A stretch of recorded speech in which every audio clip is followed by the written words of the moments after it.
ये सुंदर वीडियो अच्छी जड़े सार पढ़ाऊँ देखा देखी सारा किसी सन्देह थी प्रश्न पचार देख खातार लेखिक रखी क्लास सरला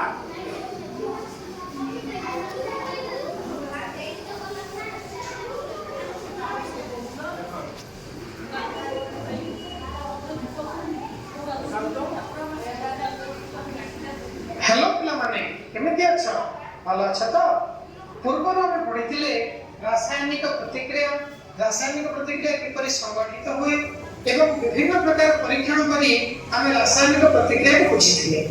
आज आमे पढ़िबा रासायनिक समीकरण को किपरि लिखा जाए एवं रासायनिक समीकरण काहाको कहा जाए।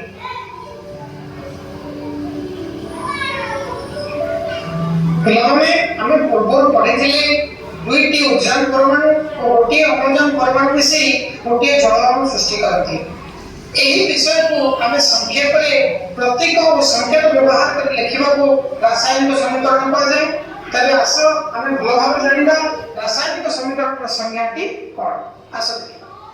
तबे पिला माने वर्तमान आमे जानिबा रासायनिक समीकरण विषय। गोटे मौलिक परमाणु को तार प्रतीक द्वारा एवं उभय मौलिक एवं यौगिक अणु को तार संकेत द्वारा संक्षेप में प्रकाश करा जाय थाए। ठीक सही परे गोटे रासायनिक प्रतिक्रिया को जो समीकरण सहायता रे संक्षेप और सांकेतिक रूप में प्रकाश करा जाए ताहाको रासायनिक समीकरण कहा जाए। मन रखियो पिलाने रासायनिक प्रतिक्रिया रे जो पदार्थ अंशग्रहण करि थाए सेगुडी को प्रतिकारक कहा जाए एवं सही प्रतिक्रिया रे जो नूतन पदार्थ उत्पन्न हुए सेगुडी को उत्पाद कहा जाए। तबे पिला माने गोटे रासायनिक समीकरण रे एकाधिक प्रतिकारक भाग नै थांती सेही परे एकाधिक उत्पाद मध्य उत्पन्न होई थांती। उभय प्रतिकारक एवं उत्पाद गुडी को सेगुडी को अनुसंकेत माध्यम रे लिखा जाय थाए। रासायनिक प्रतिक्रिया जो मानक भीतर प्रतिक्रिया हुए कौन कहुए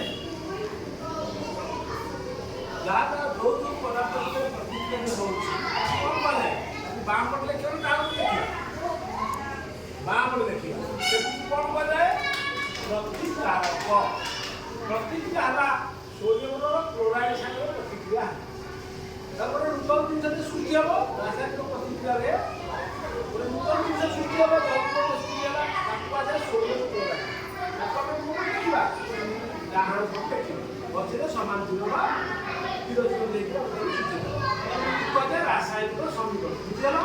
प्रतिकारक गुड़ी बाम पटे लिखा उत्पादक गुड़ी को डाण पटे लिखा संकेत अनुसार लिखी सोडियम संकेत कौन Na सोडियम होती नाट्यम बा Na क्लोरीन का संकेत कौन Cl Na और Cl NaC एवं हम संकेत ऊपर हम को देखिबा मतलब देखिबा का कि बुझिबा तेलास वर्तमान हम जानिबा रासायनिक समीकरण को लिखिबा नियम गुडी को कोन आलोचना कर। रासायनिक समीकरण लिखिबा नियम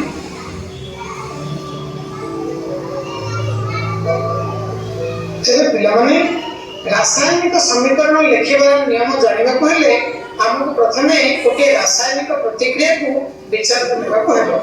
हम प्रथमे देखिबा गोटे रासायनिक प्रतिक्रिया अर्थात मैग्नीशियम फीतार वायु रे दहन। जेतेबेले हम गोटे मैग्नीशियम फीता को वायु रे जळाई थाउ बा ताप दी थाउ ताहा जळी एक धळा रंगर चूर्ण बा पाउंस रे परिणत होई थाए। एही धळा रंगर चूर्ण बा पाउंस हेउची मैग्नीशियम ऑक्साइड। मैग्नीशियम अम्लजान सहित प्रतिक्रिया करी जळिबा द्वारा मैग्नीशियम ऑक्साइड उत्पन्न होला। एहा एक रासायनिक प्रतिक्रिया। तबे पिला माने रासायनिक प्रतिक्रिया एवं समीकरण लिखिबा पई हेले हमको प्रथमे प्रतिकारक एवं उत्पादन अनुसंकेत बा प्रतीक जानिबा आवश्यक। तबे देखिबा प्रथम पॉइंट हम नेबा रासायनिक समीकरण लिखिबा पई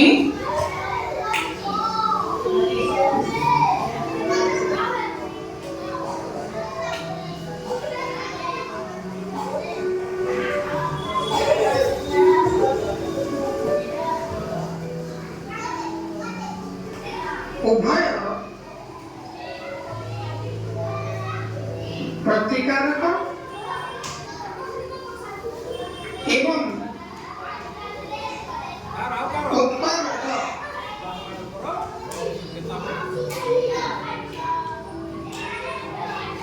ପ୍ରତୀକ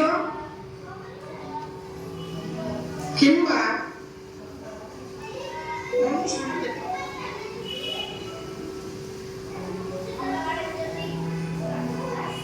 ଜାଣିବା ଆବଶ୍ୟକ।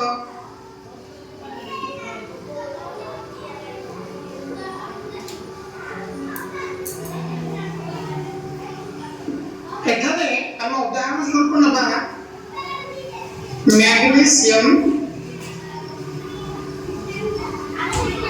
ମ୍ୟାଗ୍ନେସିୟମ୍ ସିମ୍ବଲ କ'ଣ?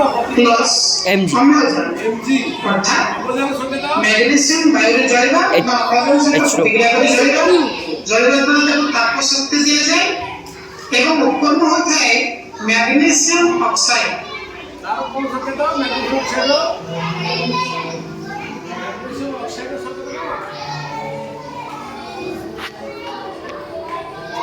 ତେଣୁ ପିଲାମାନେ ଏଠାରେ ବାମ ପଟେ ମ୍ୟାଗ୍ନେସିୟମ୍ ଏବଂ ଅମ୍ଳଜାନ ହେଉଛନ୍ତି ଆମର ପ୍ରତିକାରକ। ଏଗୁଡ଼ିକର ଯଦି ଆମେ ପ୍ରତୀକ ନେବା ତେବେ ମ୍ୟାଗ୍ନେସିୟମ୍ର ପ୍ରତୀକ ହେଉଛି Mg, ଅମ୍ଳଜାନର ପ୍ରତୀକ ହେଉଛି O2 ବା ସଂକେତ O2, ସେହିପରି ମ୍ୟାଗ୍ନେସିୟମ୍ ଅକ୍ସାଇଡ୍ର ସଂକେତ ହେଉଛି MgO। ଏବଂ ବାମ ପଟେ ଯଦି ଆମେ ଦେଖିବା ବାମ ପାର୍ଶ୍ୱରେ ମ୍ୟାଗ୍ନେସିୟମ୍ ଏବଂ ଅମ୍ଳଜାନ ହେଉଛନ୍ତି ପ୍ରତିକାରକ ଏବଂ ଡାହାଣ ପାର୍ଶ୍ୱରେ ମ୍ୟାଗ୍ନେସିୟମ୍ ଅକ୍ସାଇଡ୍ ହେଉଛି ଉତ୍ପାଦକ। ବର୍ତ୍ତମାନ ଆମେ ଦ୍ୱିତୀୟ ନିୟମ ବିଷୟରେ ଆଲୋଚନା କରିବା। ରାସାୟନିକ ପ୍ରତିକ୍ରିୟାରେ ଯଦି ଏକାଧିକ ପ୍ରତିକାରକ ଥାନ୍ତି କିମ୍ବା ଏକାଧିକ ଉତ୍ପାଦ ଥାନ୍ତି ତେବେ ସେଗୁଡ଼ିକ ମଧ୍ୟରେ ଯୋଗ ଚିହ୍ନ ଦିଆଯାଏ। ସେହିପରି